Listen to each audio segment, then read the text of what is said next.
नमस्ते बच्चों। आज मैं फिर एक टॉपिक इतिहास का आपके सामने लेकर आया हूँ। नमक यात्रा या उसे दांडी यात्रा के नाम से भी जाना जाता है। नमक यात्रा या दांडी यात्रा ये 1930 ईस्वी की घटना है। आइए इस विषय पे चर्चा करते हैं और जानते हैं कि आखिर में नमक यात्रा या दांडी यात्रा क्या था। ये क्या था, इसको समझने का कोशिश करते हैं। ब्रिटिश सरकार, हमने यहाँ देखा है कि लगभग 200 वर्षों तक अंग्रेजी हुकूमत, अंग्रेजी सरकार, ब्रिटिश सरकार ने हमारे ऊपर शासन किया, भारतीयों के ऊपर शासन किया। तो उसी शासन के दौरान अंग्रेजी सरकार यानी कि ब्रिटिश सरकार ने भारतीयों से नमक यानी नमक जो हम खाना में नमक डालकर खाते वो नमक पर कर वसूल करती थी। मतलब नमक पर भी अंग्रेजी सरकार कर वसूलती थी भारतीयों से, जिसका महात्मा गांधी जैसे बड़े बड़े नेताओं ने जोरदार विरोध किया। यानी कि ब्रिटिश सरकार भारतीयों से नमक पर कर वसूलती थी और ये नमक पर कर को समाप्त करने के लिए महात्मा गांधी ने 11 मांगों से संबंधित एक खत उस समय के वायसराय इरविन को लिखा।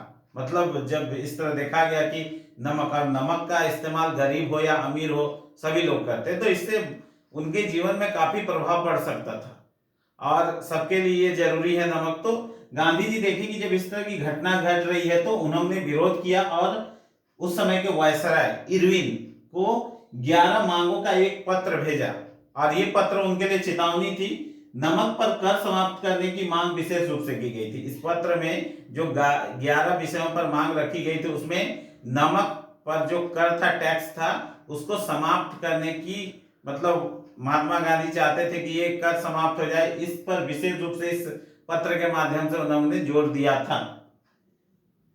और जो नमक का इस्तेमाल गरीब हो या अमीर सभी लोग करते हैं, सही बात है, तो उनके जीवन में इसका प्रभाव काफी पड़ सकता था। इसीलिए इस तरह की बात हो रही थी कि नमक से कर को हटा दिया जाए।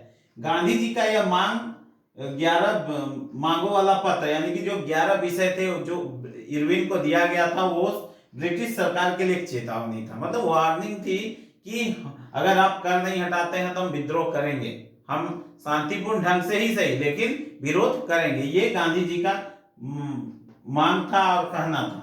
अगर 11 मार्च 1930 तक उसकी मांग वायसराय इरविन ने नहीं माना तो सविनय अवज्ञा आंदोलन छेड़ा जाएगा। महात्मा गांधी ने यह भी कहा कि 11 मार्च 1930 तक अगर इरविन वायसराय ने अगर मांग नहीं पूरा किया या उनकी बातों को नहीं माना तो सविनय अवज्ञा आंदोलन छेड़ा जाएगा।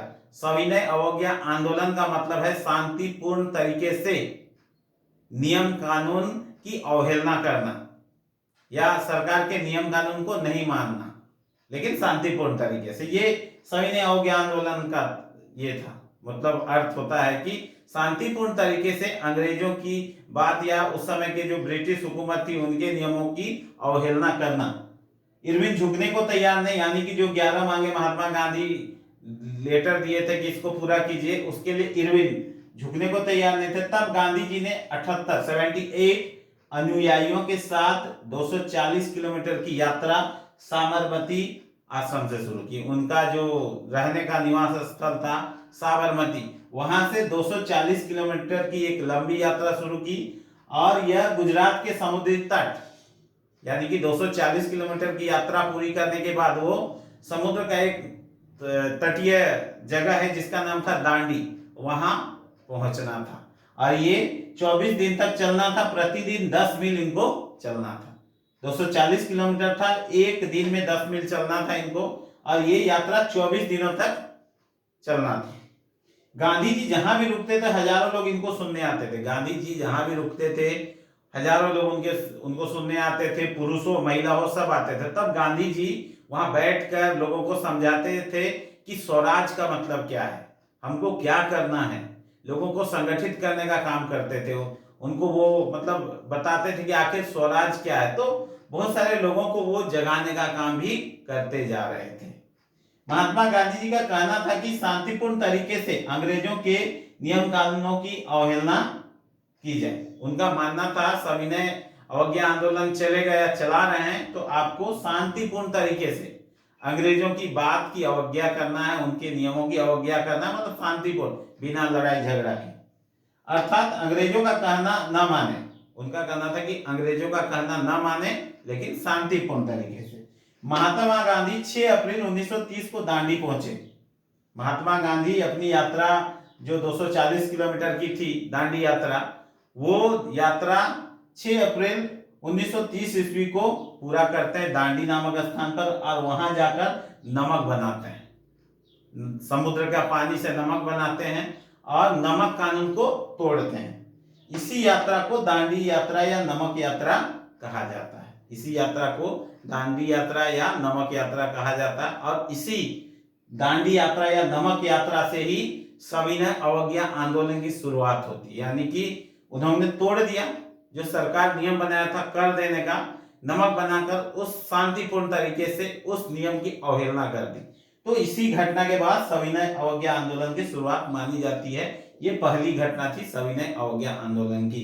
तो याद रखिएगा, नमक यात्रा 1930 ईस्वी को शुरू हुई। ये साबरमती आश्रम से महात्मा गांधी ने शुरू किया और दांडी नामक स्थान पर समाप्त हुई। ये 240 किलोमीटर की यात्रा थी। प्रतिदिन 10 मील चलना था और इनके साथ 78 अनुयायी, यानी कि उनके जो साथ में चलने वाले व्यक्ति थे वो साथ चलते थे, और उस समय के वायसराय इरविन थे। तो इसे ही दांडी यात्रा कहा जाता है। मतलब हम बोल सकते हैं नमक पर जो कर सरकार वसूल रही थी या वसूलना चाह रही थी, उसी के खिलाफ महात्मा गांधी ने शांतिपूर्ण तरीके से अपनी यात्रा पूरी की और नमक बनाकर उस कानून को तोड़ा। यानी कि उन अंग्रेजों का जो नियम था उसका अवज्ञा किया। तो यही है नमक यात्रा या दांडी यात्रा। आप अच्छा से पढ़िएगा और समझने का कोशिश कीजिएगा।